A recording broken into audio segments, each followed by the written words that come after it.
All right.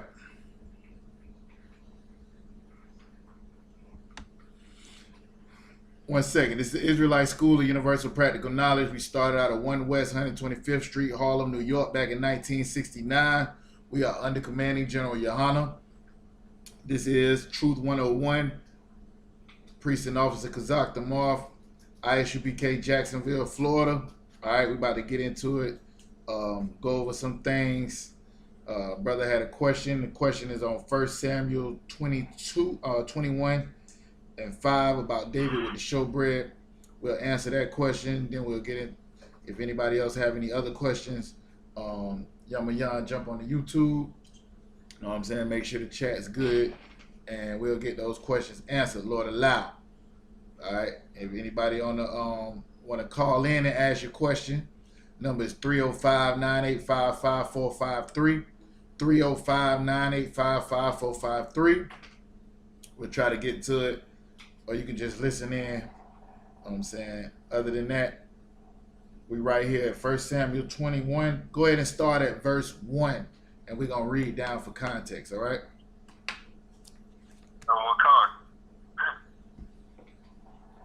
is the book of 1 Samuel, chapter 21, verse 1. Then came David to Nob, Ahimelech, the priest, and Ahimelech was afraid at the meeting of David and said unto him, Why art thou alone, and no man with thee? And David said unto Ahimelech, the priest, The king hath commanded me a business, and hath said unto me, Let no man know anything of the business whereabout I send thee, and what I have commanded thee. And I have appointed my servants to such and such a place. Now therefore, what is under thine hand? Give me 5 loaves of bread in mine hand, or what there is present. And the priest answered David and said, There is no common bread under mine hand, but there is hollow bread. If the young men have kept themselves at least from women, and David answered the priest and said unto him, Of a truth, women have been kept from us about these 3 days, since I came out. And the vessels of the young men are holy, and the bread is in a manner of common blackness. And the vessels of the young men are holy, and the bread is in a manner common. Yea, though it were sanctified this day in the vessel. So the priest gave him hollow bread, for there was no bread there but the showbread that was taken from before the Most High, to put hot bread in the day when it was taken away. All right, so what happened is David goes to the priest. You know what I'm saying? He meet with the priest. He says unto him,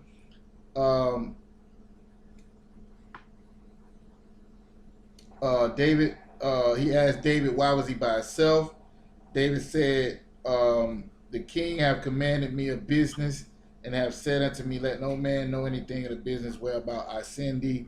So David was going to take care of a business, or actually to complete an order. I believe this is before Saul did what he did. So David was actually under Saul at this time, if I'm not mistaken. He goes out, you know what I'm saying, and he's going to complete an order from the king. Meets with the priest, but he asking him to give him the bread. The priest like, man, this not bread just for anybody, right? This ain't just this ain't Marita bread. This ain't just some bread you can go buy at the store. This bread is hallowed. This bread is holy. This bread is set apart, sanctified, whatever word you want to use to understand that this bread ain't for you. All right? So now, he says, for young men that have kept themselves from women. Notice he didn't say virgins. Salakia. Anyways, David answered and said, you know, since I came, he's like, this bread, hold on, Salakia. Vessels of young men are holy, and the bread is in the manner common. Meaning, these brothers are set aside and you sitting aside this bread for them brothers. But the reality is, you can get more bread. You can, you know what I'm saying, pray over some other bread or whatever they did for the priest. Basically, in other words, give me that damn bread. All right. So that's what David is telling him. He's under the authority of the king. You know what I'm saying? David answered and said unto him, of a truth, women have been kept from us about these 3 days since I came out, and the vessels of young men are holy, and the bread is in a manner common. Yeah, though it were sanctified this day in the vessel. So basically, if you give me the bread, then the bread gonna be better off, right? If you give it to me because you're doing what the Lord is telling you to do, you'll be in a better position than what you're in. Or the bread will be better than if you gave it to these young men who have kept themselves from women. So the priest gave it to him, and for there was no other bread there but the showbread, and that was taken from before the Lord, and put hot bread in the day when it was taken away. All right. If you read on down, I believe somebody saw it. Do you have the showbread in the Zondervan's? I don't want to come. What does it say about the showbread in the Zondervan's? So it says see tabernacle. That's what it says? I don't want to come. All right, go ahead. What does it say about the showbread under tabernacle?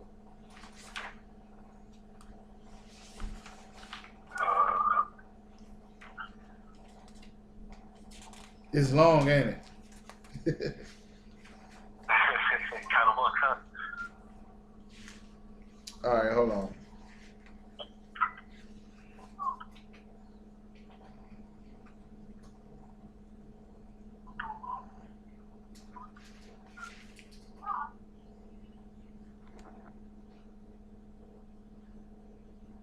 I don't see it.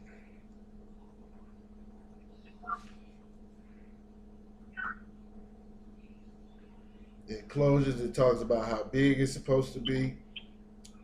Talks about the 2 compartments, the holiest of the holies, figures, the loops, menorahs, the lampstand, furniture. I don't see the showbread though.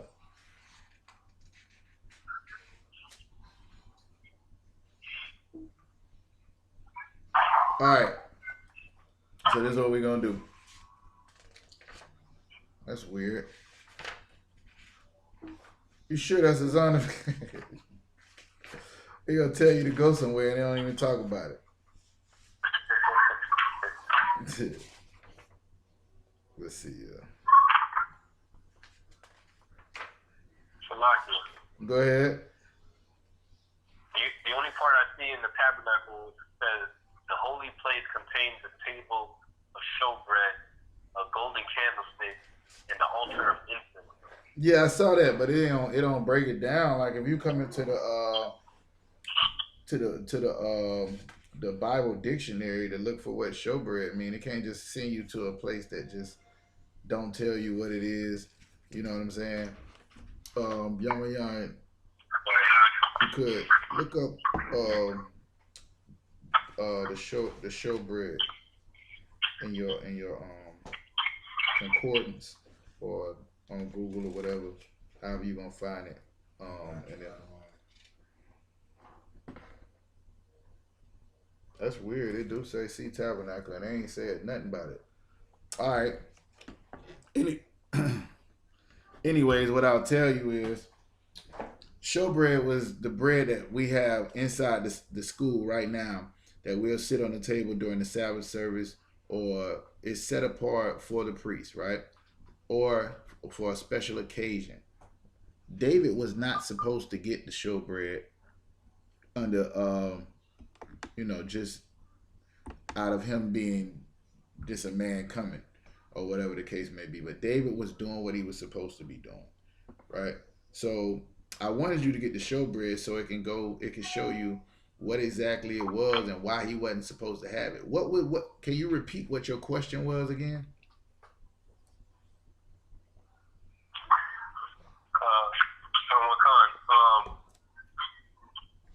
I just didn't understand the part where it was saying, of a truth, women have been kept from us about these 3 days.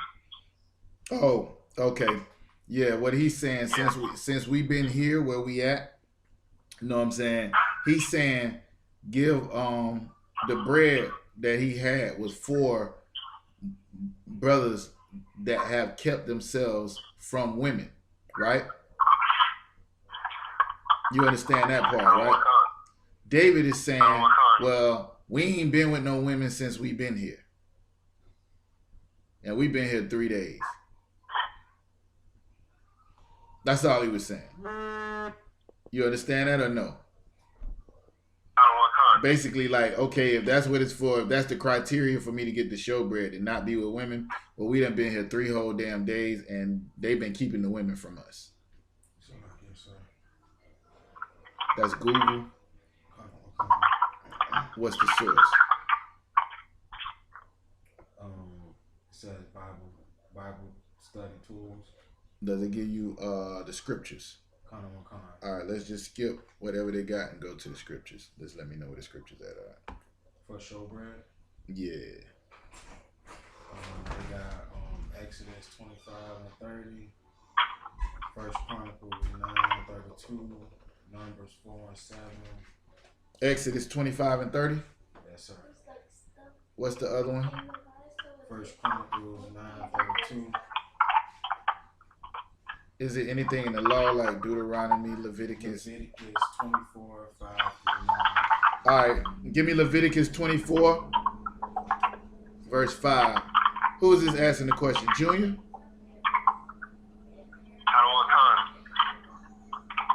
Yeah, let me get the...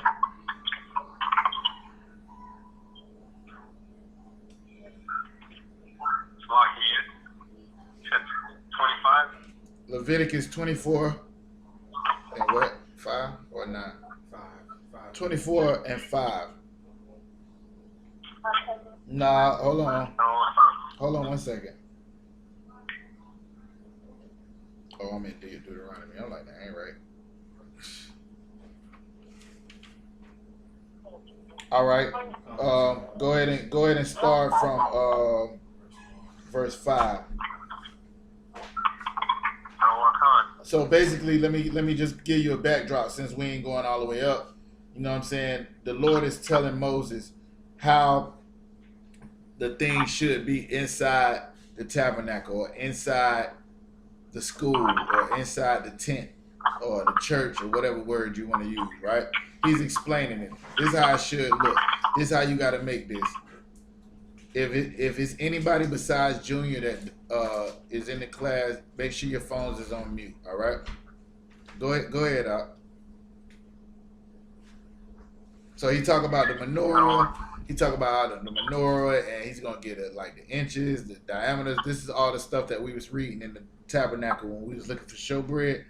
That's what he's telling them, how the tabernacle should be set up right here. Go ahead and read it. This is Leviticus chapter 24, verse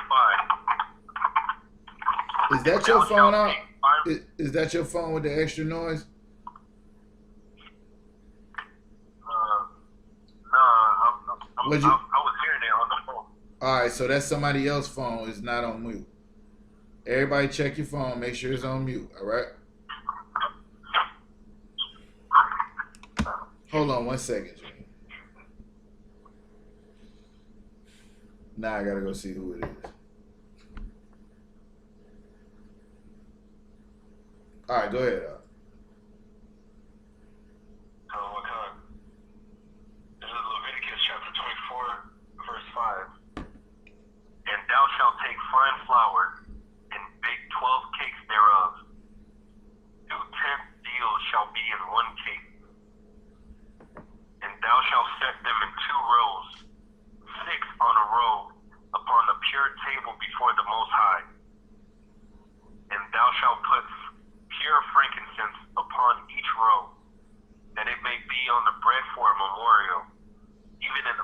made by fire unto the Most High. Every Sabbath he shall set in order before the Most High continually, being taken from the children of Israel by an everlasting covenant. And it shall be Aaron's and his sons. Read that again. And they shall eat it. Read that again. Verse 9. And it shall be Aaron's and his sons, and they shall eat it in the holy place. For it is most holy unto him of the offerings of the Most High, made by fire by a perpetual statute. All right, so here's the thing. You already gotta bring 10% of all your increase to this tribe, because Aaron and Moses' tribe was not given land. They was not given the things that the other tribes had. Their job was to do the work of the Lord, right? So what you doing is you giving them this. Now every Sabbath day, you supposed to bring this showbread, and we do it until this day. If you see the Sabbath services, majority of the times you'll see the showbread sitting there on the table. Most of the time, you know, brothers ain't eating it until, man, sometimes they do. You get out of Sabbath service, you eat, but it's for the priest, right? It's set aside, and it's supposed to be there every week, and it's an offering. So what David was going into was he's asking for this bread, but this bread was set aside for an offering unto the Lord, which is the law. The man was telling him no. David told him, you know, basically like, you setting it aside at that particular time. He's talking to the priest, and the priest is telling him he wasn't going to eat the bread. He's going to give it to boys that have kept themselves from women. So David, you know what I'm saying, down there got smart with him and said, you know, like, pretty much, I mean, since we've been here, we ain't been with no women. So give us that bread. That's the only thing that's really going on. Is there anything you don't understand about it?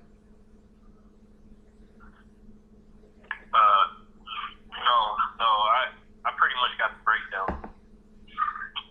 All right, yeah. It wasn't really deep, but I know what you're saying about the part where he say these are men that have kept themselves from women, right? Okay, let me explain that to you. In the law, right? Let's say, for instance, we got the school, and the night before the Sabbath, I deal with my woman. Can I go into the temple?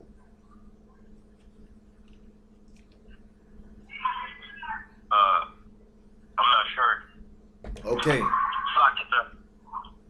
Go ahead. Don't answer without a precept. Okay. Who is that? This is Super BLACKWATCH. Go ahead and give me the answer. And then somebody give me the precept if BLACKWATCH ain't got it. Back the brother up. No, you can't come into the temple. Right.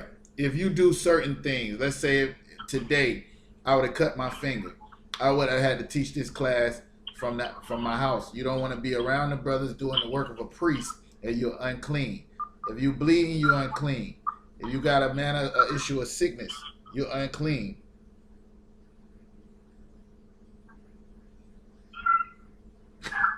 If you sleep, you deal with your woman, you unclean.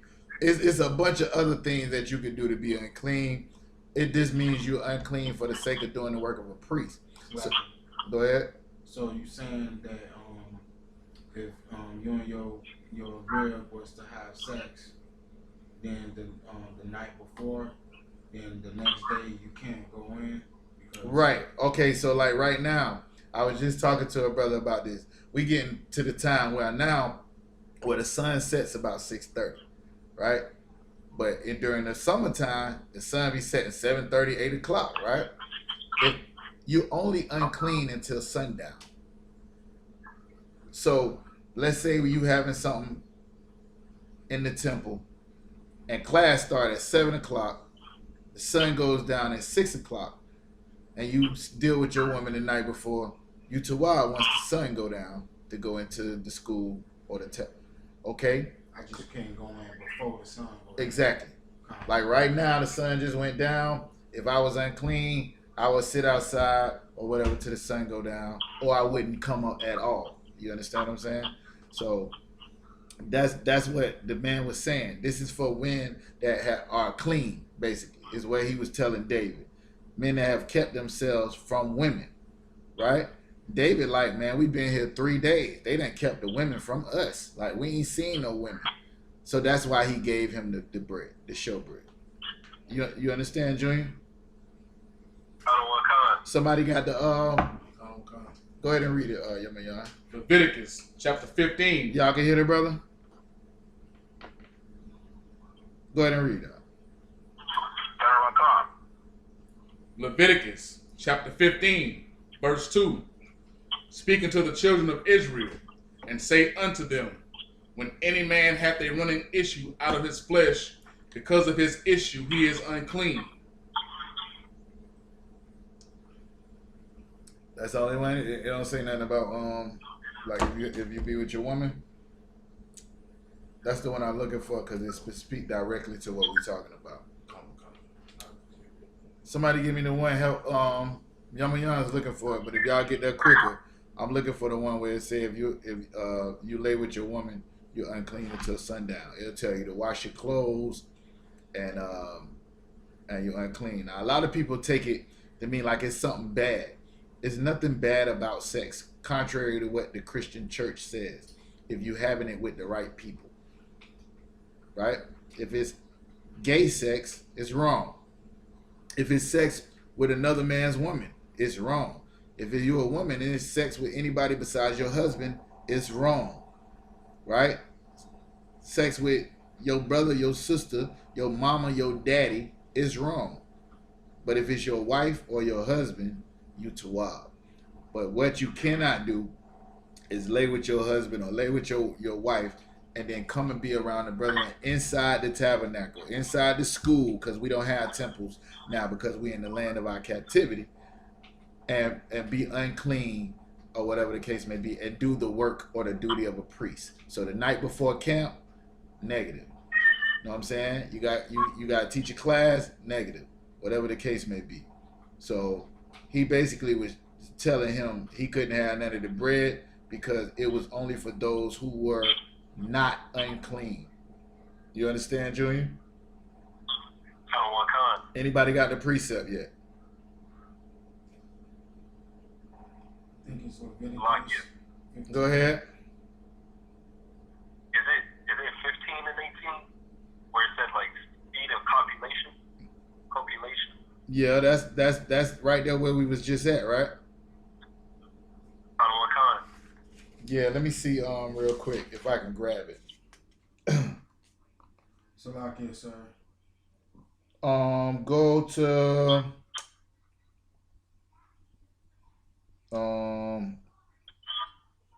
all of this is talking about issue of blood, but it's one that just says if he lie with his woman. Go ahead. Like it, sir. Go ahead. Sir. It's Leviticus 15 and 24. Is it 24? Leviticus 15 and 24. Oh, that's when she's on. Yeah, that's if she on her flower though. Go ahead. 16 says, if any man's seed of copulation. Yeah, go ahead. Go ahead with that one. Where you at? Leviticus 15 and 16. Nah, read it. Leviticus chapter 15, verse 16. And if any man's seed of copulation go out from him, then he shall wash all his flesh in water and be unclean until the evening. So basically, if anything comes out of you, you're unclean. It's that simple. That's the easy, simple way that Captain Cesario told me to put it. So you're bleeding, you got some kind of issue, pus, whatever. Know what I'm saying? You dealt with your woman, you came, whatever the case may be. You're unclean until sundown. All right. Everybody understand? So this will. Go ahead. So this would be like a cut for anybody that's saying like masturbating is okay or anything like that. Like no, what's wrong with masturbating? Like because if if you masturbate, then seed. I don't know if y'all can hear it, brother. You got to ask the question so that the class can hear you. Go ahead. Kind of on concert. I was asking if masturbating would this cut masturbating if this is a scripture for that, because if you No, there's no scripture against masturbating. There is a scripture against looking at porn, right? There is a scripture against looking at, magazines and all that, because that's somebody else having sex or somebody else's woman. That woman don't belong to you. You understand what I'm saying? Now, as far as like, whatever the hell you doing with your body or whatever the case may be with yourself, there's no law against that. There is a law with, a man or an animal or this, that, or the other. But what you and yourself do, as long as you're not watching porn, there is no law in the scriptures that's against that. All right? If that's what you was asking. Any other questions? Go ahead. Yeah, I had a question, but I just got it from the school, but I don't have my sword with me. But I had a question about how are we supposed to treat like our brothers and sisters, the ones that's out in the world, as the same as we treat each other that's in the truth.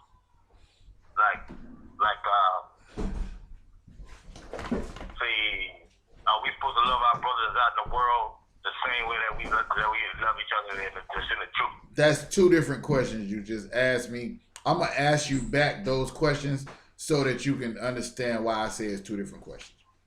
What you said was, are we supposed to treat the brothers and sisters that's in the world the same way we treat brothers and sisters that's in the truth? The answer is no.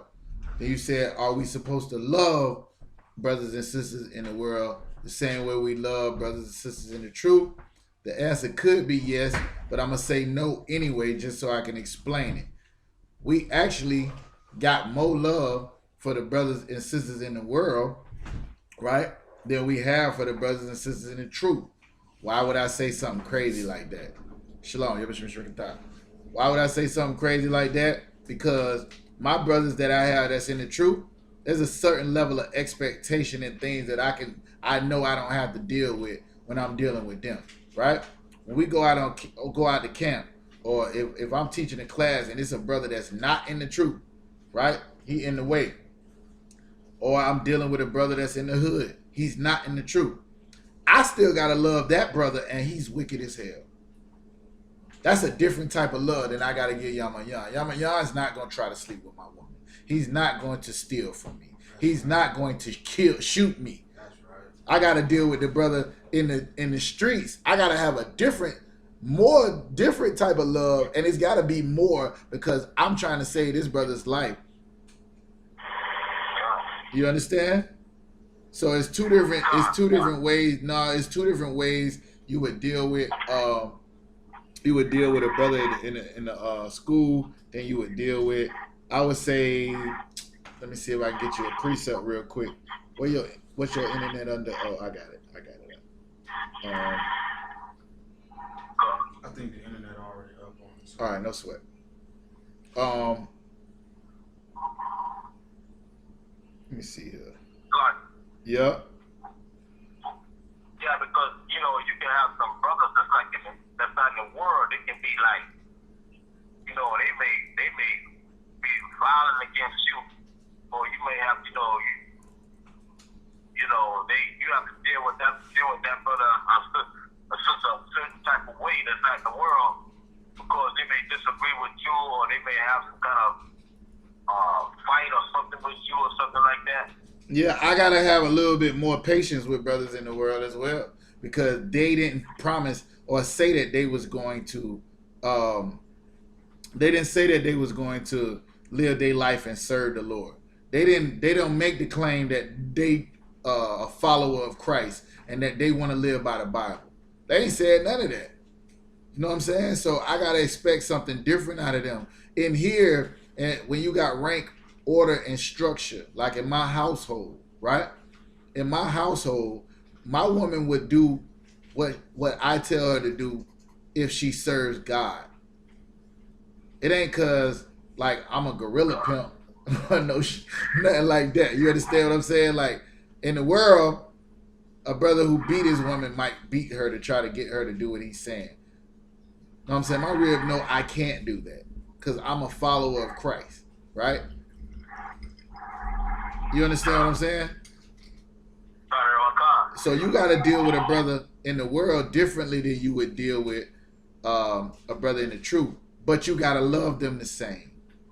Somebody give me Matthew chapter 5, verse 45. Oh, you already there? Oh, hey, boy, I got an Eastwood or something. Go ahead, up. Nice and strong, up. Matthew chapter 5. Nah, give me 44. Come on. Matthew chapter 5. Y'all can hear the brother? Verse 44. Scoot in a little closer. Go ahead. But I say unto you, love your enemies. Love what? Love your enemies. Now, BLACKWATCH, when this is written in red, this is Christ talking. When he said love your enemies, is he talking about Esau? He talking about Chinese man. What enemies is he talking about?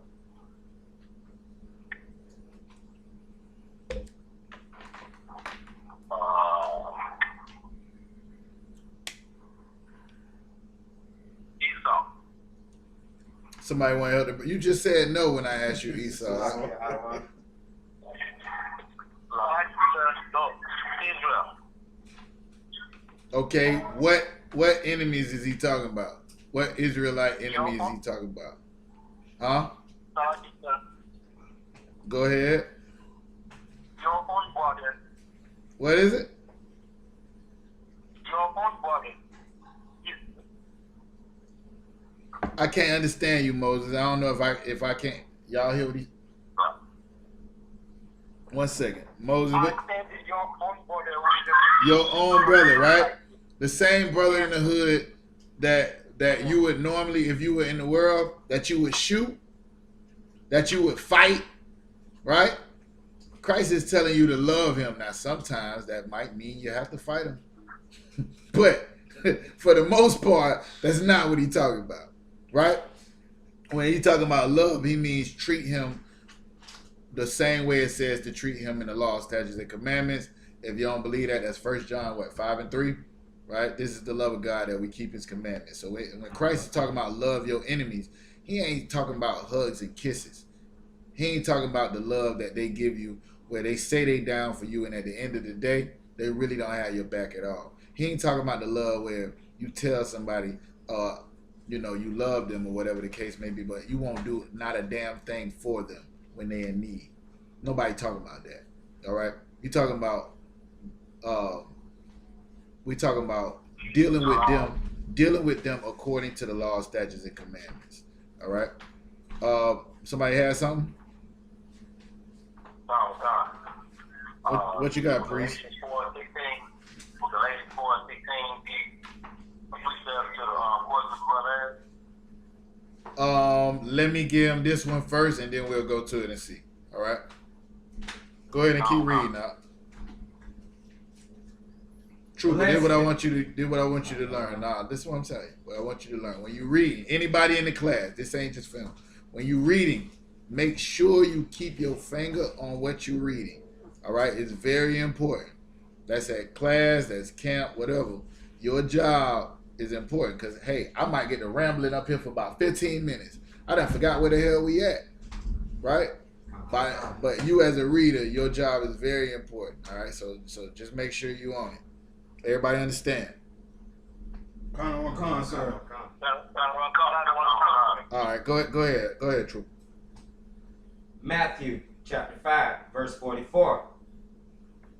But I say unto you, love your enemies, bless them that curse you, do good to them that hate you, and pray for them which despisefully use you and persecute you. Now, when you understand that this Bible is written to, for, and by Israelites.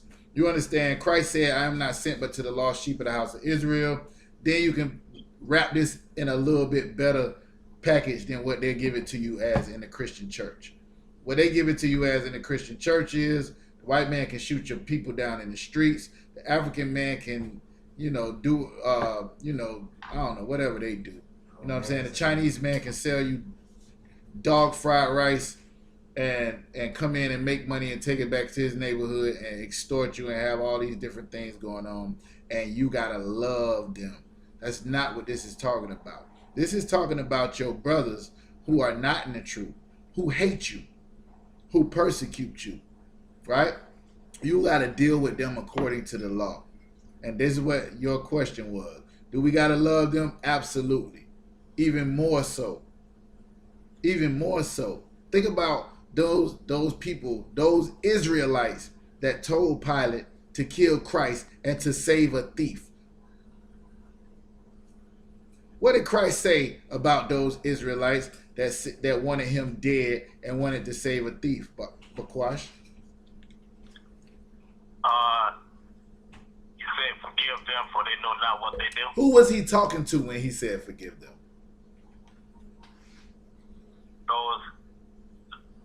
The Christians, the Sadducees. And what was they national? No, who was he talking about when he said talking to? Salaki, who was he talking to when he said forgive them? Not who he was talking about. One second. Israel. He was talking about his brothers that was not in the truth.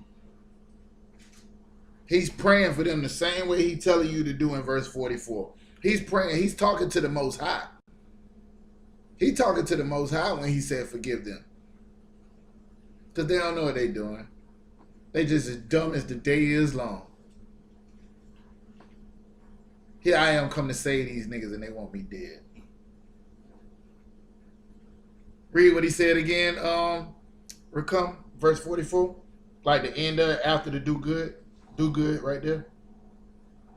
Do good to them that hate you, and pray for them which despitefully, and pray for them which despitefully use you and persecute you. Keep going. That ye may be the children of your Father which is in heaven. The Christ said, this is how people will know that you are my disciple, that you love each other. Love each other. And this ain't just for, how in the hell would I ever came in the truth if the brothers in the truth didn't give a damn about me when I wasn't even here? Christ died for you when you was a sinner. Somebody give me that one. They say most people wouldn't even die for a just man. Christ died for you when you was still sinning, when you was still doing everything that was wicked and against God. He gave his life for you. So absolutely, you got to be willing to give your life for your people. That's the only way they're going to get it. That's the only way they're going to ever change. Do you understand, BLACKWATCH? You stay where you at. You stay where you at, Recom. Where you was at. Yes, sir. Go ahead. Yeah, I just got out of school. I don't have my sword with me. So No sweat. This is what you can do. You can go back on YouTube and write these down later. I'm just answering your question. All right? Keep going, Recom. For he maketh his sun to rise on the evil and on the good, and sendeth rain on the just and on the unjust. The Lord blessed people that are evil as well. He blessed Esau with the sword. He blessed Ishmael. Go ahead. I got a precept that you can ask from. Okay. He blessed other nations that he don't even love. He hate Esau and he blessed him. Think about that for a second. So now he's telling you, just like the sun shine on the unjust, just like the unjust get a chance to eat and live their life, all this other stuff, you gotta love them and be the same way. Because the Lord still fed you you still survived, even though you was wicked as hell and deserved to die before you ever changed your life. Keep going on. For if ye love them which love you, what reward have ye? There it is. There's the Christians right there. You know who they love? The people that go to their church. And they don't even love all them. They talking about Sister So-and-so who's sitting right across the pew from them. I was just getting ready to say, so like, it should, instead of calling it Christianity, they should call it hypocrisinanity. Hypocrisy. Hypocrisy. Yo, this is what they do. They don't. Okay, let's say they only love the people who wear the t-shirts, and that's at the real barbecue contest this weekend. If you ain't there, if you don't come to Bible study on Wednesday, they don't love you. If you ain't there, keep going out. Read it again. That verse right there. Verse 46. For if ye love them which love you, what reward have ye? What are you doing so good if you only love the people that love you out? You only love the people that's going to do right by you. What are you doing so good? That's easy to do. If a woman is going to do what I tell her to do the way the Lord says to do, she loves me, right? She doing what the Lord said to do. She's serving me the way the Lord says to do. That's easy to love a woman like that. But what about that bitch that won't shut up? That won't do nothing you say? You got to love her too. I know. Keep going up. Do not even the publicans the same. Everybody do that. Everybody love the people that love them. Everybody love the people that do something for them.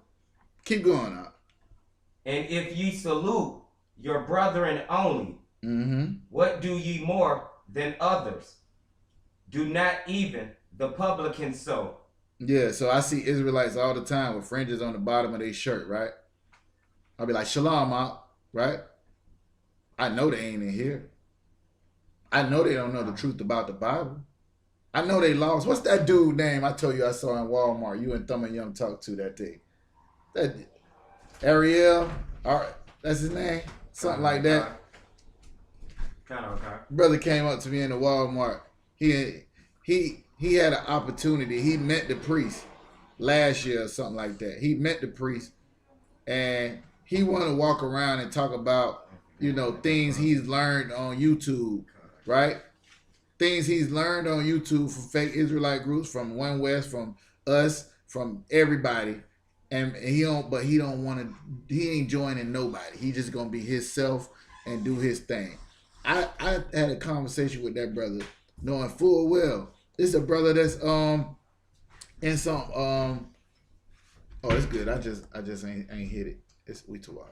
It's a brother in another group, right? He told me when I met him, he was like, "Yeah, I watch General Muhammad videos, and I be watching y'all videos, and I be taking notes, and I use it in my life for my relationship with my rib and my household and things like that." I'm like, "Brother, you might as well come on in." Well, there's certain things that y'all got that I don't really agree with.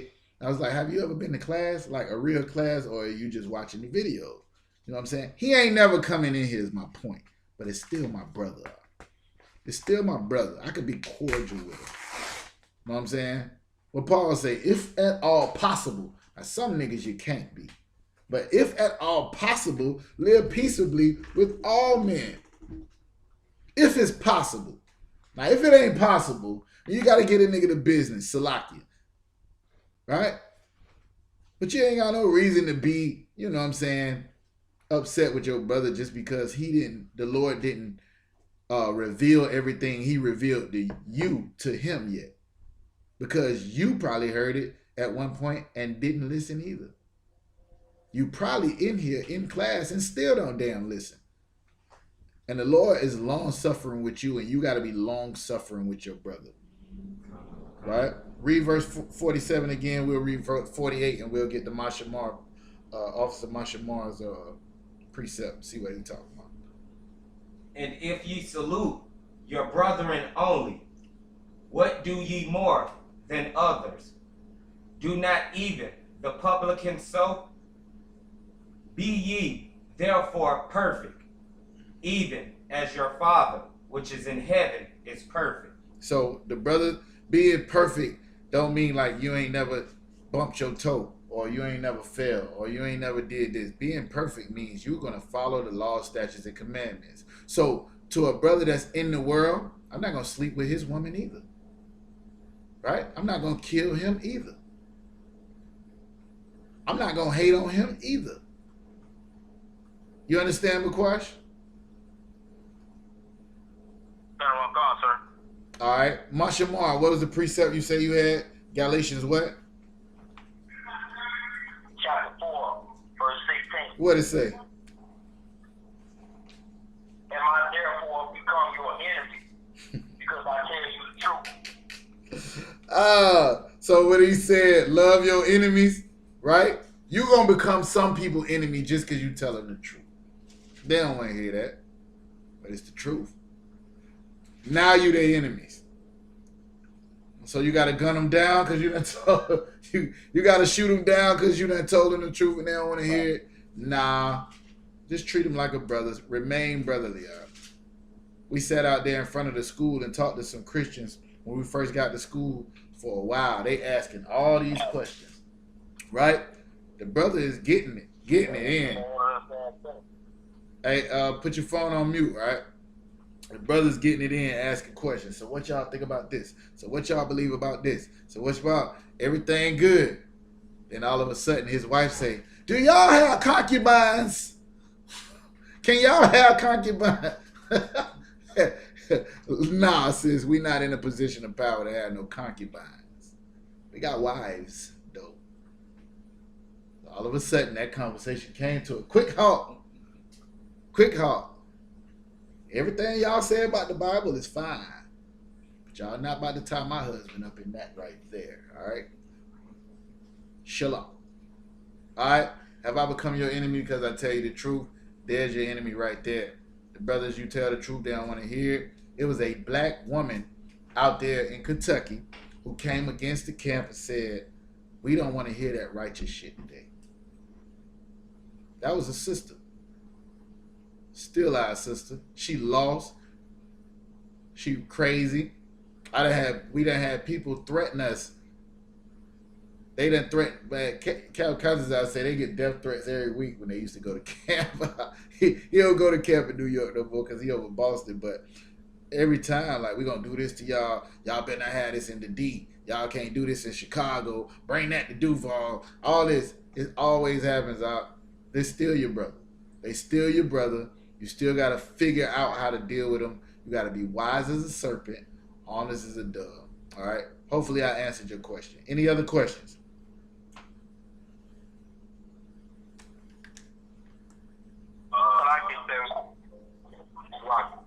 Go ahead. I just wonder with the truth. What kind of music can you listen to or play? All right, so that's a good question. When you're in the truth, what kind of music can you listen to or play? Right? I'll be honest with you. I did music for my entire life since I was 7, 8 years old, all the way up. Still do music right now, right? I remember I was talking to Officer Malakwa out in Texas, and he was saying we coming to the truth, right? And then he listened in the One West till they buried me, and he said, put the something on there, modified the chopper, and he's like, well, we can say that? Like, I didn't know we can rap like that. Here, let me tell you something. First thing you gotta understand is there's a difference between what you told music was and what music it really is, right? Especially if you were in the church. The only music I would say that you should not listen to is gospel music. That's crazy, right? That's crazy, right? You can listen to WAP, but you can't listen to gospel music. 1 second now. Why would he say something crazy like that? I want my daughter listening to that. Nah, you don't. What you want to do is, it's up to you, but here's why I say gospel music in particular. if I'm listening to Rick Ross, right, and he's talking about he's on the port of Miami waiting on the keys to come in, smoking a blunt, about to go and have sex with a stripper, I know that all that is wicked. Everything he's saying, I know it's wicked. So now, if you're coming into the truth and you're trying to shed yourself for the world and you sold dope all your life, you might want to stop listening to music about selling dope for a while till you get a handle on it. If you've been smoking weed all your life, you might want to stop listening to Mary Jane and all the songs about how good the weed is and all of that till you can get a handle on your life. So it depends on the individual, right? You got a problem with, violence, you done murked a couple of dudes before you came in here, you might want to stop listening to music that's talking about killing or influence you to go and kill somebody, right? Whatever yours is. Some people have problems with women. Some people have problems with drugs. Some people have problems with this or that or whatever. You don't want to listen to stuff that influences you to sin, right? But here's the thing. If you understand it only to be entertainment, it's no different than watching a movie. I can go watch Robert De Niro sell as much coke as he want to on there. It's not going to make me do it. Know what I'm saying? If you sitting there watching P-Valley and it's making you want to go to the strip club, turn that shit off. Salakia for my language. Turn it off, huh? It's doing something to you that's making you want to go and sin. And it's the same way with music, right? The problem I'm saying with gospel music is we've been taught that it is giving honor and praise to God.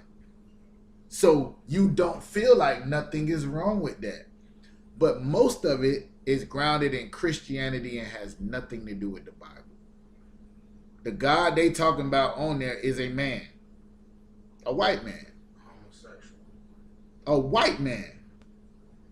Right? They telling you, oh, I love Jesus, and Jesus did. They not talking about the God of heaven and earth because they believe that the man that walked, that ignorantly called Jesus Christ, we call him YAHANNA, was God, which is idol worship. You understand that, right? We don't worship no man in here. We don't worship Christ. We don't worship Commanding General YAHANNA. We don't worship no man in here. We worship the Most High, right? We know that Christ is the greatest man that ever walked the face of the earth and the baddest Israelite in the planet. And we know that the Lord has given Commanding General YAHANNA the authority over Israel at this point in time. But we don't worship men. So when you're singing about how, Jesus is God and all this other stuff, what you're doing is giving praise to a deity that was created by the Roman Catholic Church. So that's why I said that about gospel music, right? But you can censor certain things if it bothers, if it tempts you to do something you ain't got no business doing. So I would say get some counsel on it. I one time called in to this Sunday class and I told Cap I had been in the truth almost 3 years. I still like Christmas carols. Y'all don't look at me funny. I like that shit. It's Salakia. Okay? Can I listen to Christmas Carol? Cap had a field day with me in class. As always. But that was my question. And here in the truth, you can come and ask any question you want. So if you're having an issue, you got a certain type of music you want to listen to, and you feel like it might be an issue with it, seek some counsel. Don't be afraid to ask. It might just be that you can't listen to the music, but that don't mean nobody in the truth can. You understand? You understand? You understand, Moses? And what you just said, I remember when I was in church, the music makes you weak and soft. Yeah, that's why they created it. Now here's the thing, though. Here's the thing. I used to be the pulpit play piano and watch some big guy in the corner crying for the women. Yeah. But here's the thing, Moses. Any form of entertainment or anything like that, those things, that's what I'm telling you. They are created to provoke a certain feeling out of you. You know what I'm saying? Like you hear brothers, they got songs about, like for instance, right now to this day, I ain't smoked in years, right? But whenever I hear Scarface, the Mary Jane song, right, it take me back to rolling up and doing certain things. I gotta turn it off, man. It's not conducive to what I'm trying to do in my life, right? Next brother can hear it, it might not do nothing to him. You know what I'm saying? Somebody can hear Luke, they talking about don't stop, pop that, you know what I'm saying? They think about when they was throwing 100 ones in Magic City in Atlanta or whatever they used to do. It don't really bother me like that because I was never a trick. You know what I'm saying? I was never a brother that goes and does that. I mean, I did that, but you know, that's not my thing. Whatever hangs you up, you want to make sure that you don't allow that to influence you to do something that you don't want to do. Other than that, it's not a sin to look at a certain type of movie or to listen to a certain type of music. But I'm gonna tell you, you being a brother that came out of the church, I would not listen to no gospel music. All right. Because it's gonna take you right. It's gonna take you right back to your love and infinity to white Jesus and being soft, just like what you say. And in here we build warriors, and it's a hard thing, man, because you wanted to serve the Lord. That's why you was in that church anyway. Else you just be go out and get high like everybody else. You wanted to serve the Lord. That's why you was there. And when you find out that serving the Lord, that God is a man of war, when you find out that serving the Lord or is really fighting yourself, fighting all the things that's trying to oppress you, fighting the demons that's on your woman, fighting the demons that's on you. This thing is a fight. They ain't never teach me how to do that in the church. So I'm not finna be listening to this music, hugging myself, talking about I'm in love with Jesus and he's in love with Paul. All right? Now it's time for us to understand like what's really going on. And, you know, we got music in the truth. Some people might not even want to listen to that. Some people have a problem with what they call curse words or profanity, right? If you got a problem with it, then it's a sin. Precept. Salakia, sir. Go ahead. Though I may be rude in speech, but not in knowledge. That's not the precept I was looking for. What I said was, if it's bothering you, it's a sin. In other words, like some brothers, right? Some brothers in here don't eat meat, right? Eating meat is not a sin. But I may or may not go ham on this steak in front of the brother. It might jam the brother up. You know what I'm saying? I might get my mama to send me a plate from Thanksgiving dinner 2 days later after they tired of eating it. I might not eat that in front of a brother just coming in the truth. That's to him, that's a Thanksgiving plate. To me, it's just food.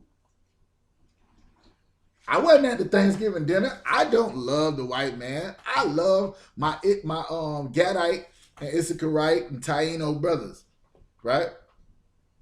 It's a scripture that talks about that. Go ahead. I'm looking for it now, but it says, "Despise not the brother that Go ahead. that do eat." That's what I'm looking for. The brother that don't eat. That's what I'm looking for, DeAndre. You can find that for me. Go ahead. Whoever said Salakia. Salakia, this is Junior. So, like, what you're saying is heavy. I'm just trying to understand something that I'm kind of going through. So, what happens is, I notice a lot of my friends, because I'm starting to, I'm trying, like, I think we had a class a few weeks back where, I think you talked about not hiding, the truth underneath your bed, like a lit candle. Right. I'm trying to, like, come out and let everybody know what I'm going through, you know what I mean? That's crazy. So Salakia, 1 second. I'm going to play on these words. Don't take it no kind of way, right? Don't take it no kind of way. But I listen very well. So let me repeat back to you what you just said. What I'm trying to do is kind of come out and let everybody know that I want to serve the Lord, right? That's what you're saying, right? Do you realize in this society, it's easier for a woman to come out and just say, I'm a hoe? I sleep with who I want to sleep with. It's easier for a faggot, for a homosexual to just come out and say, I sleep with men. It's easier for that than for a man to come out and say, I follow the Bible and I serve the Lord. Ain't that crazy? I don't want Your family will accept you being a drug dealer before they accept you being in the I.S.U.P.K. Do you understand that, right? Mama them and your old lady will put up with you while you selling them drugs, while you back and forth to jail. While your woman will put up with you while you blacking all of her eyes and stealing money out of her purse to go snort up the rent money. They'll deal with you with that, but you try to come and change your life. Everybody's against you. Let a sister come in here. Oh, you're going to be down with that? They will ridicule everything about this truth and not even pay attention to the fact that we claim that we serve the Bible. Now put the Bible next to us and show me where we doing something wrong. Salaki, I just had to get that out because when you saying that, it's a damn shame that a brother is saying basically, I got to come out and let people know that I want to serve God. And you look down upon for it. That's ridiculous. But that's where we at. That's where we at. Keep going out. Salaki, I mean, when you said it, it just hit me. You know what I'm saying? Like that was sideways. Like basically, like it's easier to come out the closet being a homosexual than it is to come out and say you want to serve Christ and follow and serve the Lord. This is crazy. Like, I mean, you know, that's kind of how I've been feeling because, you know, my whole family are devout Catholics, devout Baptists, you know, heavy idolatry and stuff like that. Like, it's hard for me to even walk into my, you know, parents' house because there's so much white Jesus all over the place. There's so many statues, so many pictures. My mom has like a shrine all over the place. You know what I mean? So, and you know, I'm trying to raise my children, and you know, children are so innocent, they start calling it out. You know? Yeah, So, it's a brother. It's a my brother that I came up with, Officer Bataza Pop in Delaware when he was down here, right? He used to bring his kids to class. Some brothers will make the excuse on a Saturday, right? On the Sabbath day. Oh man, I can't do the Sabbath service, or I can't go to camp because I'm keeping the kids. This brother would actually bring the kids to camp. So they learning. They're in class when he's in class. You know what I'm saying?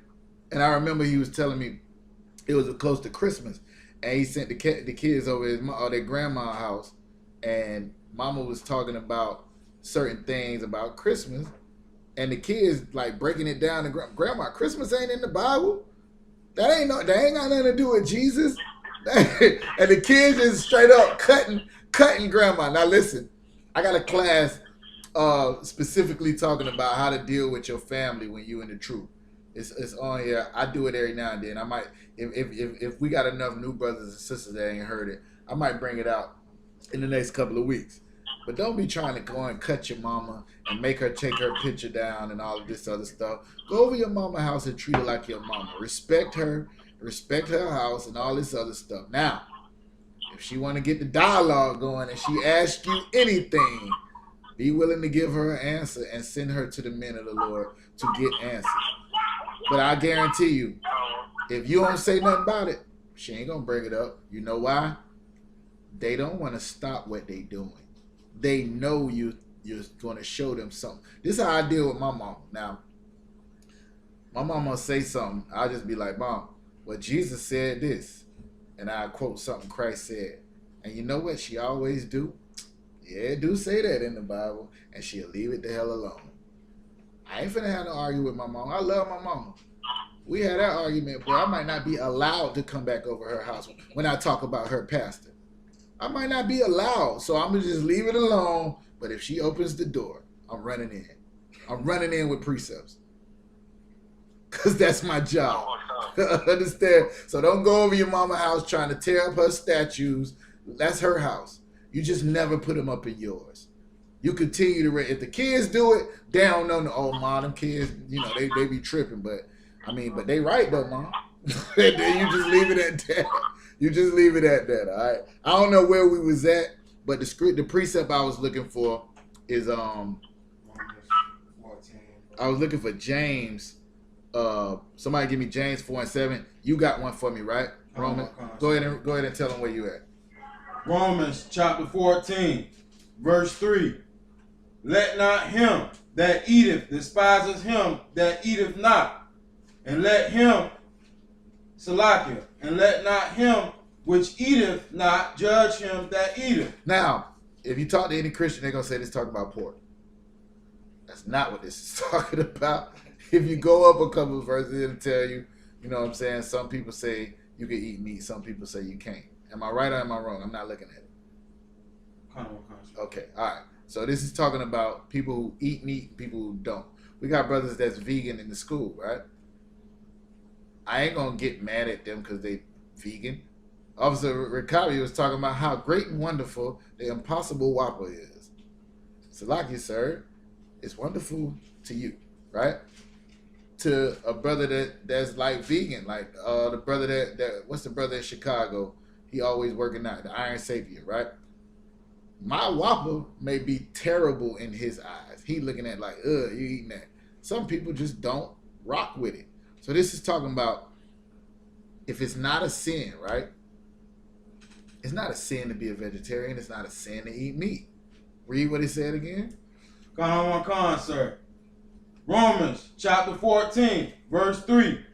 Let not him that eateth despise him that eateth not, and let him Salakia, and let not him which eateth not judge him that eateth, for the power hath received him. Y'all see that, right? Keep going. Con. Verse 4. Who art thou that judgest another man's servant? To his own master he standeth or falleth. Yeah, he shall be hold up, for the power is able to make him stand. Basically, what it's saying is, don't be weak and trying to cut somebody else on something where that's not against the law. All right, but if I could backtrack a little bit, what I was trying to say in the beginning, like, who asked the question? It wasn't Junior, it was before Junior. I think it was Moses about the music. Come on, sir. All right. What I was trying to say is it's a scripture in there that says, let every brother be persuaded by his own mind. That don't mean you do whatever come to your own mind, right? But here's the thing. That means you know yourself and the demons that you're fighting, and you deal with them according to it. I may have to fully pull away from something that is not a sin in order for me to get my house together, in order for me to get my house in order, right? Facebook ain't no sin. I know brothers in here that would not allow their wife to have, you know why? They know their wife's past. They know what might stop her or have her doing something that she ain't got no business. Or they know what might make them kill her. So she ain't got no Facebook. But in my house, it might be okay. You know what I'm saying? Read the scripture you got. You don't got it? Go ahead. James chapter 4, verse 7. 17. No, 16. Go to 16. James chapter 4, verse 16. But now ye rejoice in your boastings. All such rejoicing is evil. Therefore, to him that knoweth to do good and doeth it not, to him it is sin. To him that knoweth to do good and doeth not, to him it is sin.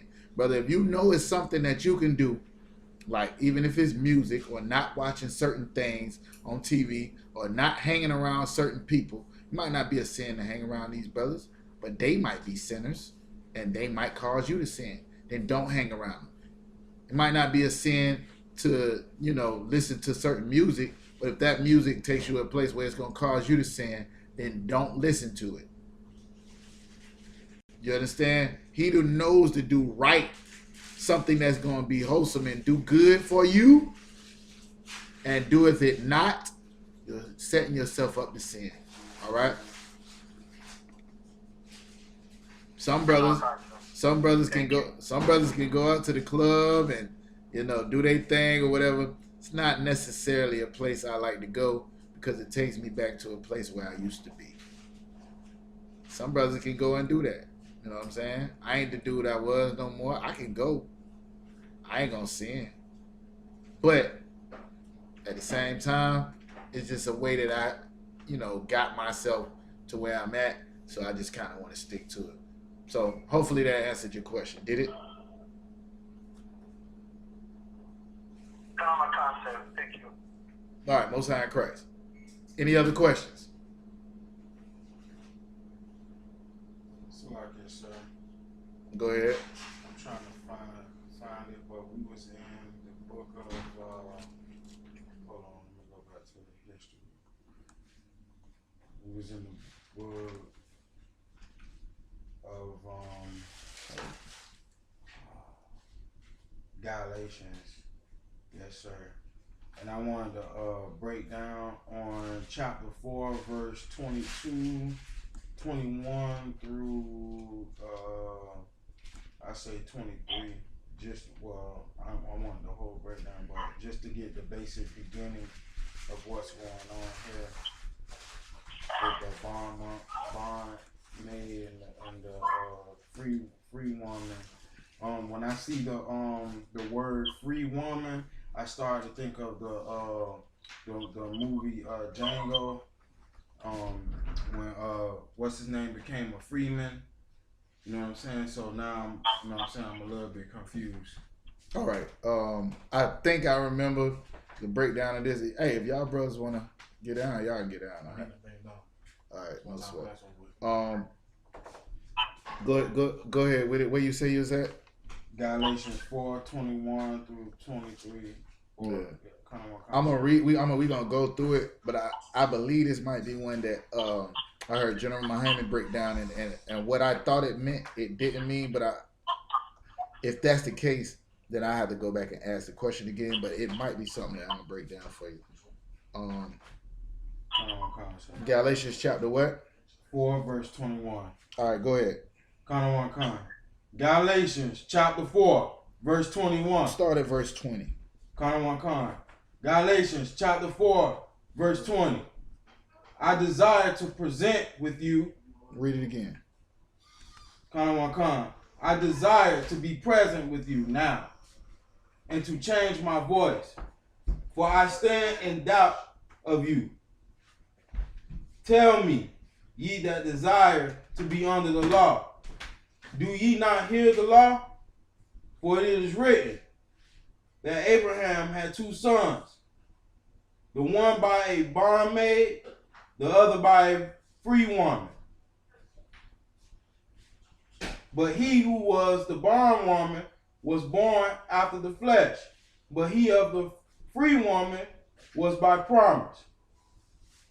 Which things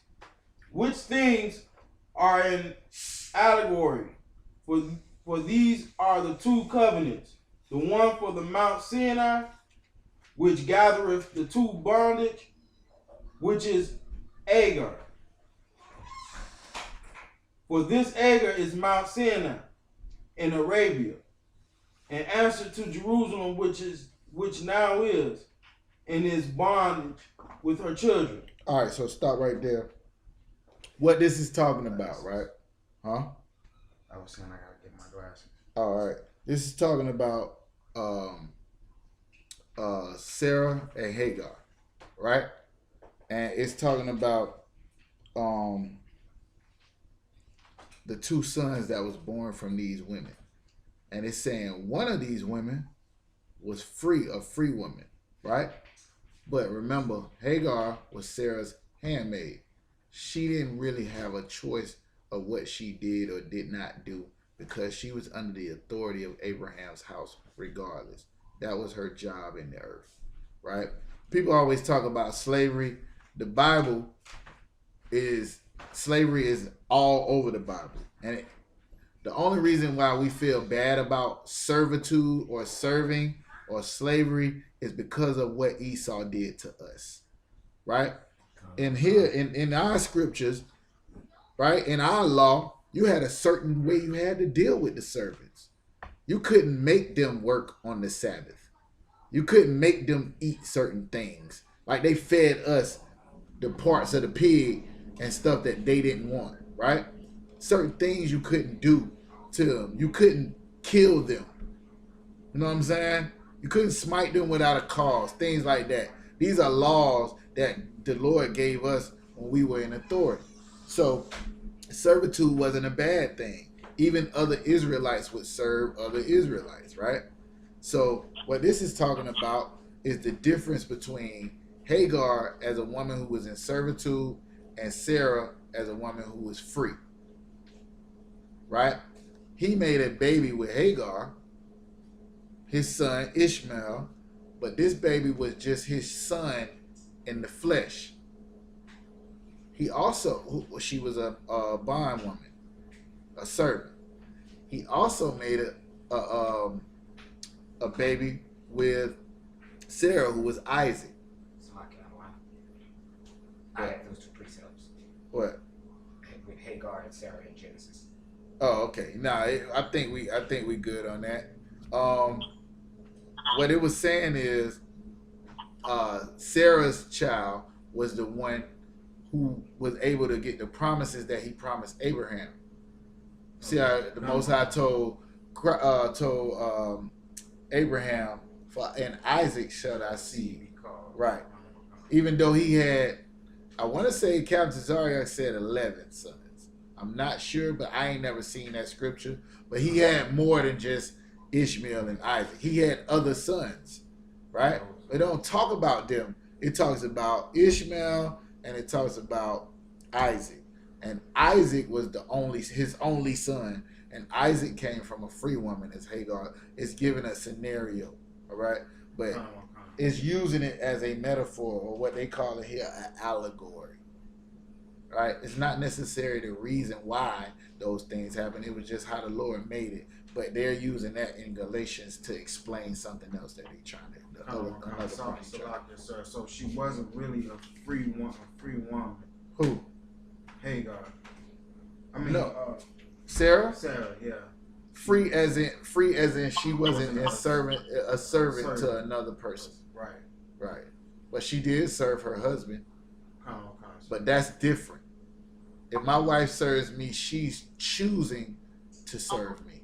I can't make her serve me. You understand? All right. Yeah. It's putting herself under subjection.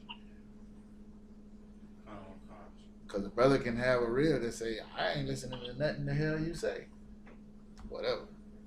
Lord be with you. All right. Did I answer your question? Most High Christ. All right. So, Salakia. Somebody said Salakia? All right, go ahead. I just wanted to say, when I was if I unplug it, it's gonna go off. Younger, like that's how it is in Haiti. I'm pretty sure it's still like that in Haiti, but you know, when I was born in America and I never really knew about servants, but in Haiti, that's like common practice. Like what, to have a servant? Other Haitians, yeah, I don't know. Right, but you got to remember in Haiti they have the class system as well, right? You got the Haitians that go to that speak French and go to the Catholic school. They the upper class Haitians. And you got the ones that speak Creole that live in the slums, right? Am I right? I ain't never been to Haiti. This is what I got from somebody who's Haitian. Is that correct? That is true. Okay, yeah. So most of us live in a place called Jacksonville. Right. So what you would in that situation, it would be that you had the same thing in America. It just would be like if I had my own company and Yamayan and DeAndre worked for me, right? To an extent, they would be my servants. We would just call it my employees here in America. It's the same thing. I don't want to All right. You had a question about it, or you just wanted to bring that up? I just wanted to bring that out. All right. So now we got a little bit of time left. Let's go ahead and get into that. One of the brothers asked a question about Christopher Columbus earlier. Was that Trooper Magazar?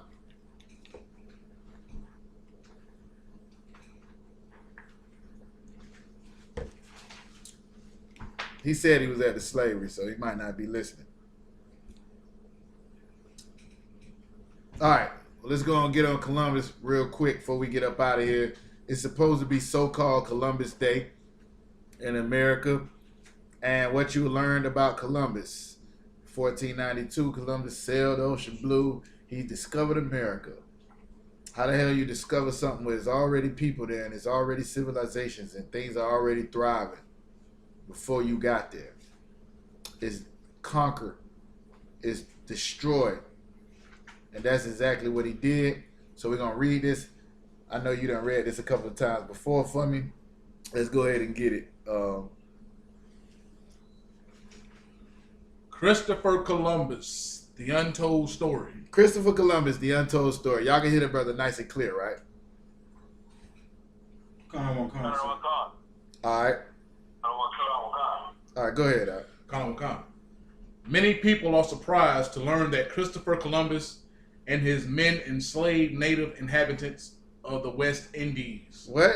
They did what? Enslaved native inhabitants of the West Indies. This is Christopher Columbus, who they celebrating in America today. Many people are surprised to hear that him and his people enslaved our West Indian brothers and sisters, meaning the Benjamites. But before the Benjamites got over here, before what's the other brothers down there?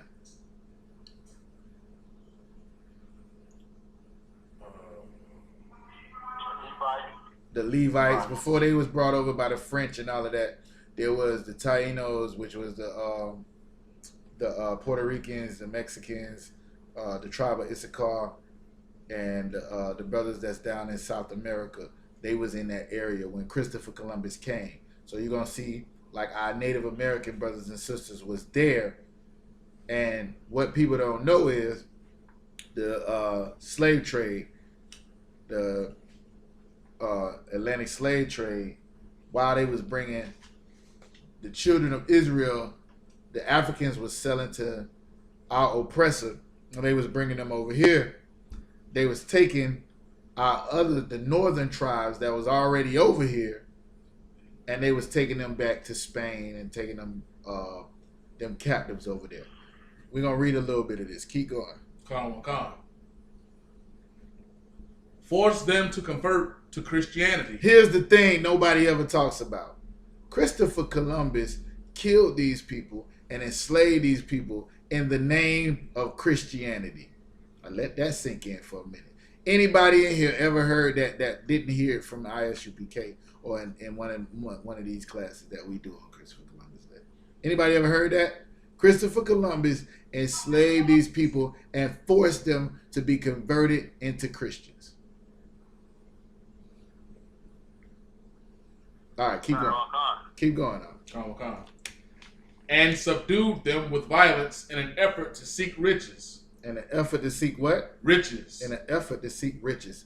It was all about conquest. It was all about money, the whole thing. Keep going. Come. For readers who are skeptical or wish to learn more, Slack. You just press down. Nah, it ain't no touch screen. Yes, it is. But it ain't work. He did it. Go ahead. In pursuit of profits, on April 17th, 1492, before his first voyage to the Americas, Columbus negotiated a business contract with King Ferdinand and Queen Isabella of Spain. This is what you got to do. Anytime you want to find out whether something is righteous or not, just follow the money. Before he even left, he negotiated a business contract with the King and the Queen of Spain. Keep going. Come. Entitling him to 10% of all profits. He getting 10% of everything he find. Go ahead.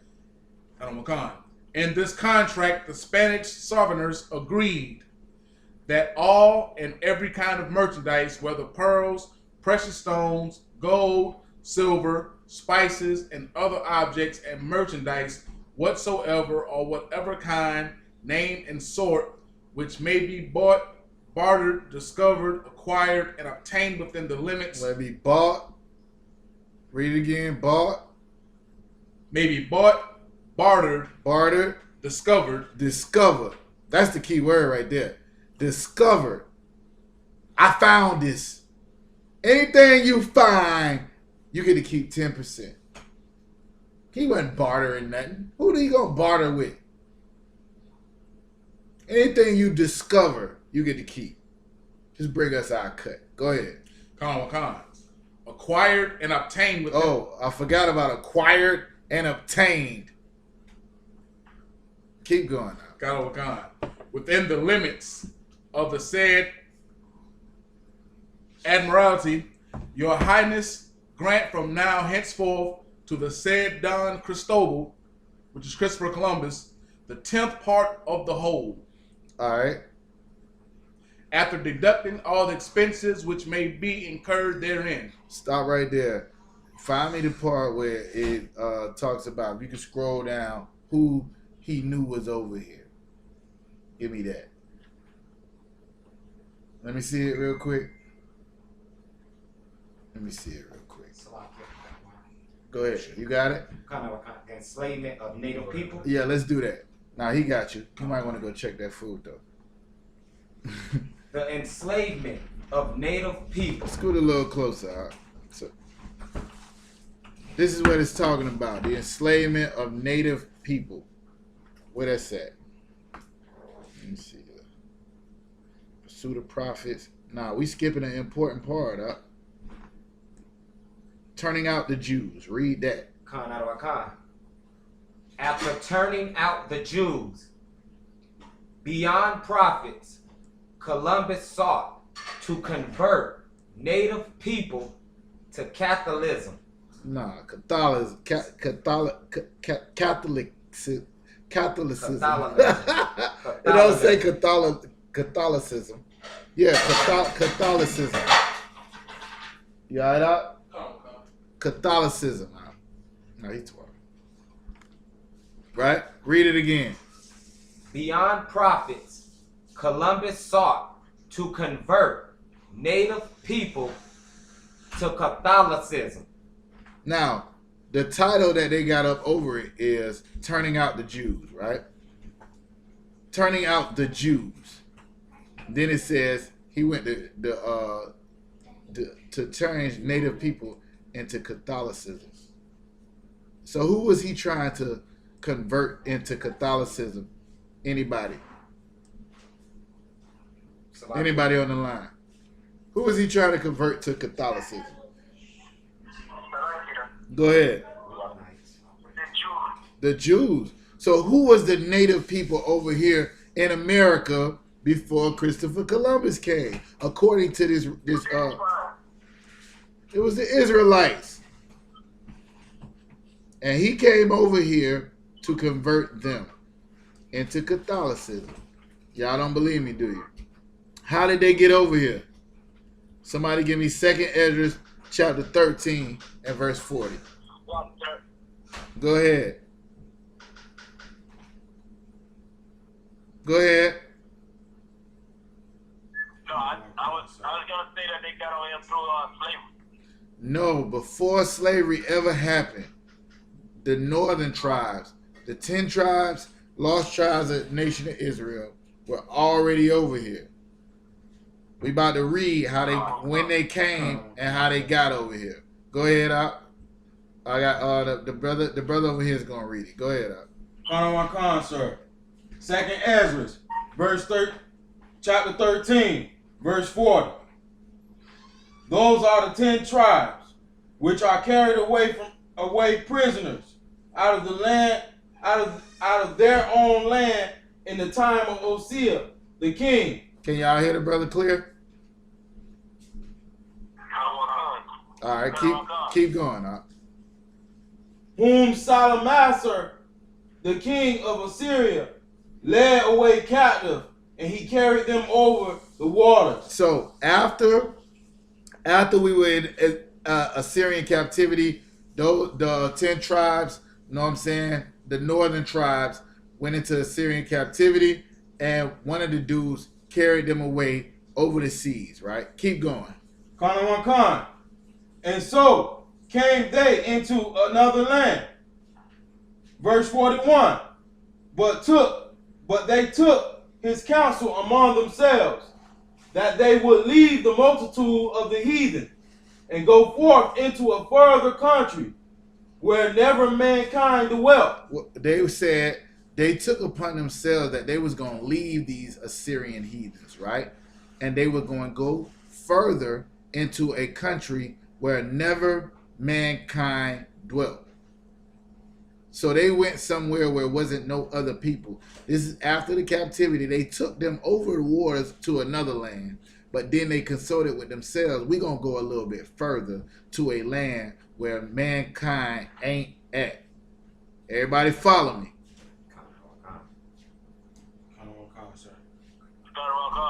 Keep reading. Keep reading. Khan.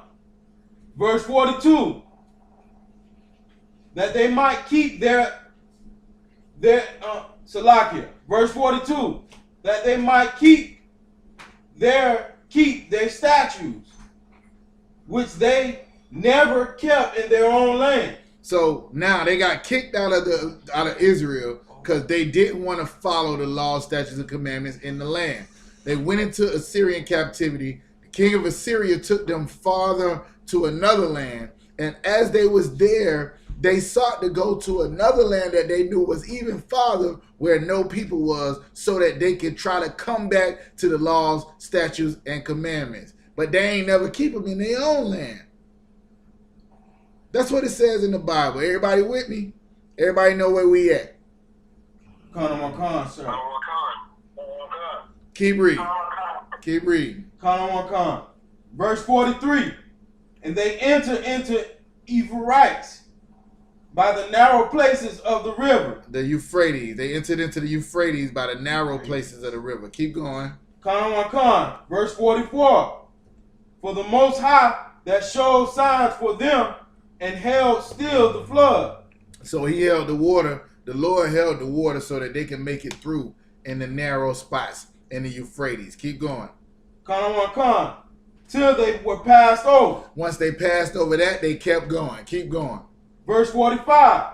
For though that country, there was a great way to go. It was a long ways away from where they had to go through the Euphrates. So after they passed through the Euphrates to get away from the Assyrian captivity, they kept going. And it was a long ways to go. Keep going. Khan. Namely, of a year and a half. It took them a year and a half to get there. They just sailing. Now they going to where ain't no more people at. But they in a part of the world where everybody's at. Everybody understand? Khan. Keep going. Say that again. They in a place where everybody's at. Right? And they go into a place where ain't nobody at. And it took them a year and a half to get there. Keep going. Khan. And the same region is called Ashereth. The same region, they call it Ashereth. That's a mistranslation, right? The Hebrew word would be Eratazah, means earth. You can go ahead. Keep going. Khan. Verse 47.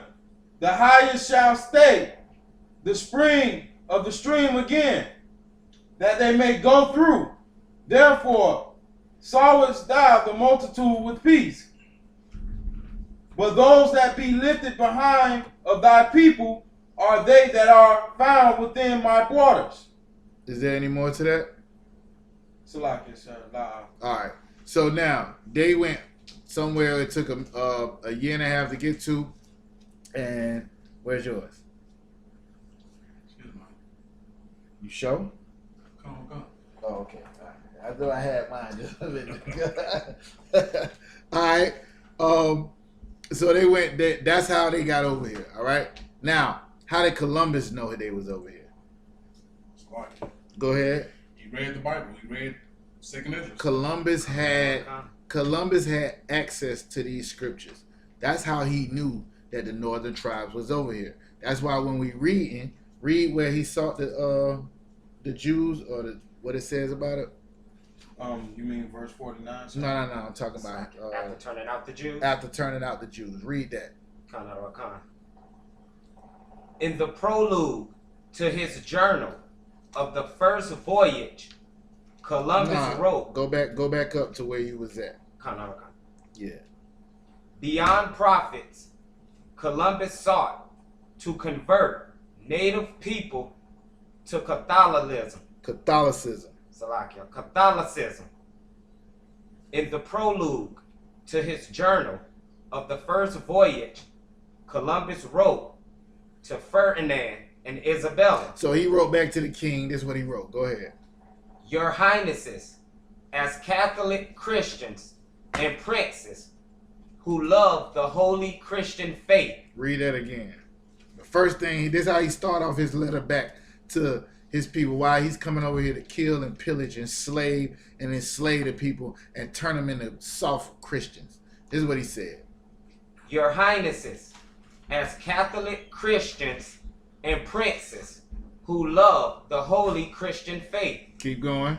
And the propagation of it, and who are enemies to the sect of Muhammad, Islam, and to all idolatries and heresies, resolve to send me, Cristobal Colin, to the said parts of India to see the said princes, with a view that they might be converted to our holy faith. This is what he came over here for.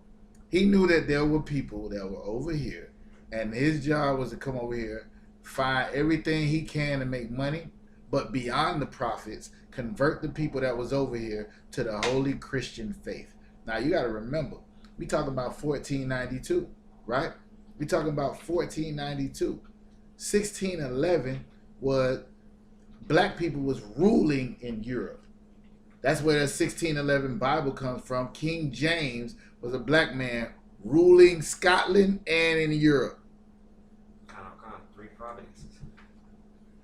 Right before that, they was going to try to find stuff, but he knew about our records.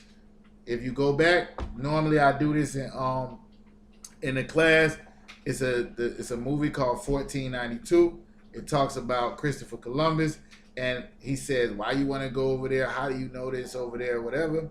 And he says, Ezra. Ezra talked about it. Ezra is the same one as Esdras. We just read out of second Esdras. He knew that there were Israelites over here in this land that he was going to. He knew he would not fall off the earth like they said because of the scriptures in the Bible that told him that people was over here. You can go and look it up on YouTube. I ain't going to play it tonight because we don't have time. But that's in the 1492 movie. How can you be so sure that it's land over there and it's people and all of this? And he says, Ezra. All right? Esdras is a Jew. Why are you going to listen to him? This is what the man said back to him in the movie. All right? Which goes to show you that Christopher Columbus only came over here to pillage. Somebody said Salakia. Somebody said Salakia. Drop down to the enslavement of the native people, trooper. The enslavement of native people. Read it a little faster. On October 12, 1492, the first day he encountered the native people of the Americas, Columbus wrote in his journal, they should be good servants. They should be what? They should be good servants. These some good slaves over here. They're going to be some good slaves over here. That's the first thing he wrote back in his journal. Keep going on. I, our Lord, being pleased, would take hence at the time of my departure 6 natives for your highnesses. I'm going to send you back 6 of these people so you can see how good servants they are. Send it back. People don't know that part of the slave trade. They know about them bringing our oppressor, bringing us, meaning like the the southern tribes over here. But they don't know that they was taking the northern tribes who had already fled from Assyrian captivity back over there to be servants again under the Spaniards. And Christopher Columbus spearheaded this, enslaving your brothers and sisters from the northern tribes. And they celebrate him. How wicked is this nation? And you wonder why California on fire. And you wonder why, you know, COVID-19 is running rampant. And you wonder why AIDS is still in the place, and cancer and everything else. The Lord is judging these nations for what they did, what they celebrate, what they taught you to do. All right? For the sake of time, we're going to skip down, go to Pope gives the Americas to Spain. Go ahead. Real quick, can you You got to ask it loud enough for it. Salakia, sir. Real quick, can you pretty much break down what he saying right here, where it says they are artless and gorgeous with what they have, to such a degree as no one would believe but him who have seen it. Of anything they have, if it be asked for, they never say no, but do rather invite the persons to accept it. What he's talking about is how the northern tribes show brotherhood. He like, I come over here, I just ask them for anything and they give it to me. Like, he's looking at it as a weakness. Right? You know why? Because he's not their people. Right? It's okay for us to be like that with each other. It's not okay for us to be like that with the devil. He like, basically like, you wouldn't even believe how weak and soft and gullible they is. You ever heard somebody say taking your kindness for weakness? That's what this devil saw in our people who was being nice. That's why when they celebrate Thanksgiving, they talk about this Native American brother who gave these brothers and saved them from dying in a land that they knew nothing about, taught them how to farm, taught them, and they come back and they massacre all of them. Go ahead, So with that breakdown right there, and read this history right here, would you say that Thanksgiving is like a mockery of how we show generosity? Absolutely. I mean, we do this every year in the Israelite School of Universal Practical Knowledge. You're going to hear it next month. You'll hear it. I'm sure the generals will touch on it. And if they don't, I'll touch on it in this class. Absolutely. They're making it seem like when they're teaching it to you that the Native Americans was and the Pilgrims was friends and all of this other stuff. But the same thing that happened, what Christopher Columbus is saying right here in his memoirs, these people were kind and they give you all this other stuff, and he still took them as servants and sent them back and enslaved them and started killing them and all of this. That's the same thing they did with, I think his name is Squanto or whatever his name is, the Native American brother that did the same thing for the Pilgrims. Absolutely. He's not even providing no justification. He's straight up saying they were so friendly and they nice. He's saying nobody's done nothing wrong. I don't think you understand. Let me help you understand it. Right? If you don't understand it, you listen to why is he bringing this out? Let me help you understand it. Right? The white man is the devil that the Bible speaks of. You understand? I got some scriptures. Let me just go into the scriptures so you understand it. Like, we ain't got to read all this. Christopher Columbus was basically a Christian who came over here to convert Jews into Christianity and to steal as much as he can and take it back to Spain. The Pope ended up giving Spain those islands down there that he quote. That's why the Tainos, the Issacharites, and most of the tribes that's down in South America speak Spanish.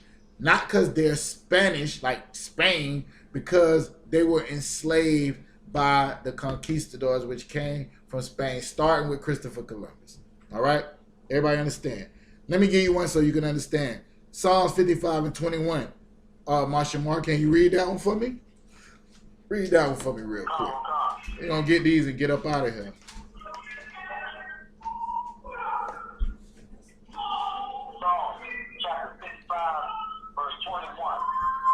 The word of his mouth was smoother than butter, but war was in his heart. The words of his mouth was smoother than butter. Christopher Columbus, the Pilgrims, all of them come over here like, hey, my friend, hey, my friend, we're gonna do this and build this and we're gonna help you. Meanwhile, whatever he finds, whatever he takes, whatever he comes across or discover, I'm using the air quotation, he discovers, he gets to send back to Spain, including people. The words of his mouth was smoother than butter. But he's telling you in his journal what he's talking about. But war was in his heart. Keep reading now. God. His words were softer than oil, yet were they drawn swords. His words was softer than oil, yet were there drawn swords.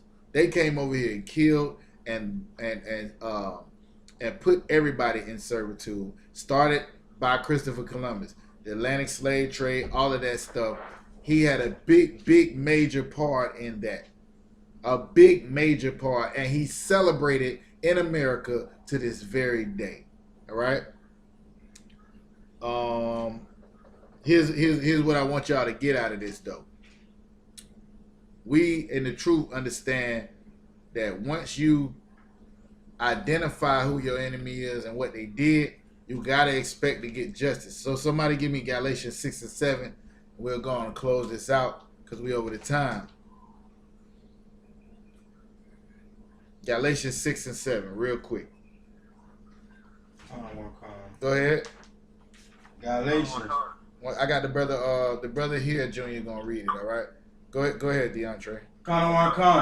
Galatians chapter 6, verse 7. Be not deceived. The power is not mocked.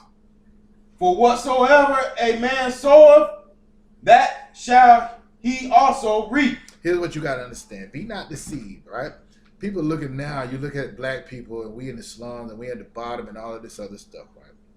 But the Lord told us what he was going to do for us. He told us what was going to happen to us if we turn away from these idols and these other nations and loving them and start to love our people and love him and come back to his law, statutes, and commandments. They not going to mock God.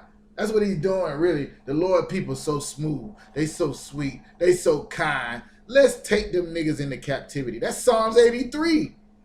That's Psalms 83. Is that in that book, your book? Psalms 83? I got it right here. Psalms 83, real quick. It's what they were saying. They knew who the hell it was. What verse am I? Verse 3 through 5. Psalms chapter 83, verse 3. They have taken crafty counsel against thy people. Against thy people. It's talking to the Lord, right? Keep going. And consulted against thy hidden ones. They have said, come and let us cut them off from being a nation. This is the whole point. He don't want you to follow the God of this Bible. He don't want you to serve your God. They went all the way over there running from Assyrian captivity because they never kept the laws when they was over here. And then now here comes Christopher Columbus to transform them into Christians, to convert them into Christians, and to turn them back into a slave. Now that should let you know that those things go hand in hand. Being a Christian and being a slave goes hand in hand for anybody that's not a white man. Keep going up. That the name of Israel may be no more in remembrance. That's the point. They want you to be a Christian so that you won't understand and think about how important it is that this whole Bible, from Genesis to Revelation, is written about one people, the children of Israel. Anytime you have a conversation about religion, right? Ask a Muslim. Ask a Christian, ask an atheist, ask anybody, who are the children of Israel today? They won't want to have that conversation with you. But it's the only thing that matters. Christ said, I am not sent but to the lost sheep of the house of Israel. God, the Most High gave Israel. He ain't dealing with nobody else. In Amos chapter 3, he said, you only have I known out of all the families that's on the earth. But you can't have that conversation. Christopher Columbus knew it was Israelites over here and came over here to enslave them and to turn them into Christians. That's what his goal was. Look it up. Read his journal. Watch the movie. It's there. This is known history, and he's still celebrated. Keep going, Op. For they have consulted together with one consent. They are confederate against thee. This is what you need to know, black man, Hispanic man, Native Indian man, because that's who Christopher Columbus found over here. Tainos and all the other Gadites and all of them, right? They are confederate against thee, meaning they join together all of the other nations to make sure you never get the inheritance and rule over the earth the way that the Lord said you would do if you kept his laws, statutes, and commandments in Deuteronomy 28. All right? So no, we don't do that. You get Thanksgiving come around. Christopher Columbus usually kick it off. You know what I'm saying? Christopher Columbus Day, and you're going to have Halloween, then you're going to have Thanksgiving, you're going to have Christmas, you're going to have New Year's, then you're going back into Mother's Day and what's the February? Valentine's Day and all these other things. All of these things, just like Officer Thawshad was teaching in the class yesterday, is idol worship, has nothing to do with God. It has nothing to do with, you know what I'm saying, being a true follower of Christ, just like it says in Colossians 2 and 8. All right? So just notice, if you didn't know, Columbus Day and all these holidays that's coming up is actually a slap in the face, and what the brother used, the word the brother used, a mockery to blacks, Hispanics, and Native Indians, the true children of Israel. All right, with that, I'm going to pass the class over to Priest and Officer Yama Young. Water.